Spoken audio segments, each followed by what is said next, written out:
Aloha, friends and neighbors. This is Raleigh Frost, an astrologer living on the Kona coast, scratching out a living here. Number 1152. I'm going to cover the first week in January and your New Year's. And the happening that you're probably going to be most aware of is that Uranus is stationing. Yes, here it is. I always draw it in electric green. That's its colors. It stops and goes direct January 6th. So I'm happy to see this guy get out of Aries, which it will do in the next month or two. For you, what it tends to do is give you high wind and things that knock your power lines down. Sometimes it's a little quaky, and basically Uranus has the effect of isolating you so that you may learn to get to know your neighbor. So it peaks out on January 6th. Let's go around the sky mirror here and look at it day by day. And bear in mind there's kind of an interrupting influence here, yeah? Yes, Uranus has to do with electricity, for one thing. Anything that will interrupt your electricity. And it will tend to happen around January 6th, plus or minus a few days. I'm going to run the moon around our planetary pattern and check it out day by day.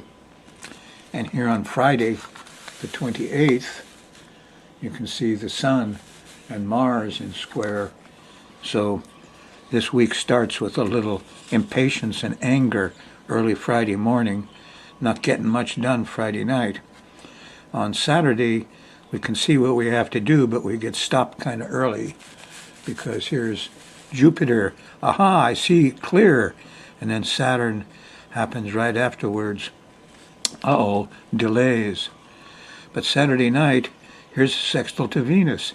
There's pleasure and fun, some sexiness here. Now bear in mind, Venus is in its morning star phase, so she's not always real nice in her morning star phase. Little panicky about midnight, Saturday the 29th, coming into your New Year's, which is Sunday. Monday. On Sunday, we got Uranus. The moon is here, and it's in the last of Libra, and it opposes Uranus. And so here is a time when you could have some high winds, a little quaky stuff, things that might interrupt your power, your electrical lines. At the least, your internet will do weird things. On Sunday, December 30th. The moon shifts from Libra into Scorpio about 2-3 o'clock in the afternoon Sunday, and all the vibes change, and it becomes much more mellow instead of such an interruptive thing. And on Monday, the moon's in Scorpio, and it's the 31st, and it starts with good plans for everybody, with a nice sextile to the sun, and then there's a nice sextile to Saturn. We're all organized. Then we're inspired. Oh boy, here's a trine to Neptune. This is almost a religious thing, huh? And then as you go into the New Year's celebration, here is a sextile to Pluto. We got power and control over these things. Now, I got something to say about this, that we're doing a magical ceremony, believe it or not, our New Year's celebrations, where everybody gets together and does, the sing together.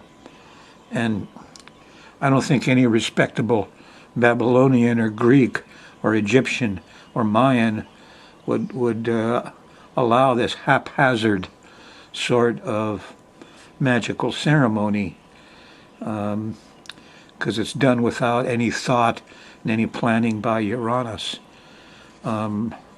Let's see, right now, let me just show you something.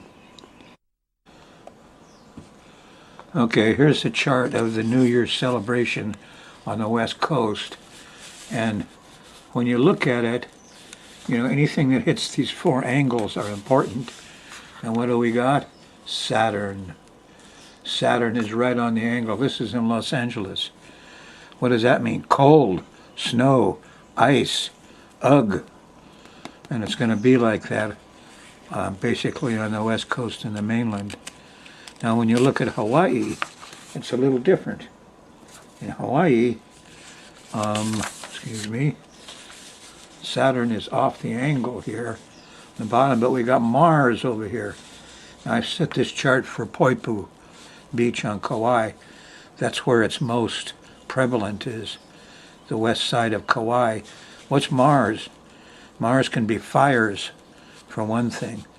So, you know, if you're doing a celebration over there on Kauai, you could be encouraging fires on the west side, like they are encouraging snow and ice on the west coast. Haphazard magical ceremonies. Too bad. Needed the advice of a good astrologer, but our culture does not allow it. Okay, back to New Year's. There's the ceremony. Seems to go quite well. And in the morning of January 1st, the moon's going by Venus, and everybody seems satisfied, kind of sexy, and stay in bed late. January 1st with somebody you love. Yes. Mars is in sextile to Venus, so it's quite romantic, quite sexy. The first day of the year. Moon in Scorpio, huh? Is a sexy sign. So Tuesday is a pretty day, and be with somebody pretty. Wednesday, the moon shifts into Sagittarius, and as you go into the latter part of Wednesday, it's going to hit Jupiter, the moon, and we tend to overdo it. Now, this time there's a Neptune square. So when we overdo it, there's confusion and delusion. You might drink too much. You might get lost. You might, whenever you're overdoing it here, it's done in confusion. You know, you're going to eat too much. You're going to go too far. You're going to, a lot of that. So, you know, best thing to do is restrain yourself. Wednesday night, the 2nd of January, moon in Sag, a mutable fire sign. Thursday, it's still in Sag. And we're going to go into the Mercury zone here. So the kids are running around kind of happy. There's a lot of communication and transportation going on. Not too bad as you go through Thursday. On Friday the 4th, the morning we're still in Sagittarius. And then after breakfast, the moon shifts into Capricorn, a cardinal earth sign. And we say, oh, go, let's go do it. It's a go-getting kind of sign. And here's a nice trine to Uranus. This is a good time on Friday the 4th to go look around and see what problems the wind could bring to your property. Yes, trim the tree around the electrical line. Make sure you have batteries there. Did you pay the cable bill? So check it out Friday morning, early.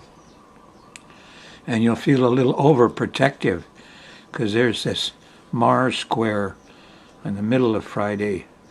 And good thing for getting physical stuff done, but that's about all. As you go through Friday, you get to Saturday, you're in a new moon zone. And this new moon is in Capricorn at about 15 degrees. And it sextiles Venus, so it signals the beginning of a month of kind of sweetness, a little giving up feeling too. And it sextiles Neptune.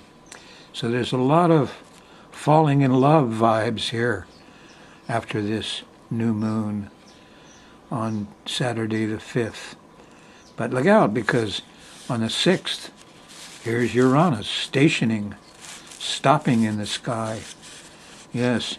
And you notice on Sunday afternoon, here's the moon squaring Uranus. So this is when we're likely to have some real difficulties with electrical power. A feeling of aloneness comes up. You get isolated, you get to know your neighbor. So this is a freaky Sunday. Freaky things can happen here.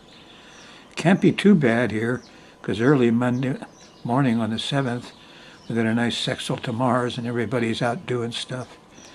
But let's take a look at the astrocartography for this new moon here. There's a new moon on the 5th, so it'll have the flavor of Uranus and might tell us a little more about the locations where Uranus is going to kick up its heels and make you feel a little bit strange and different and isolated.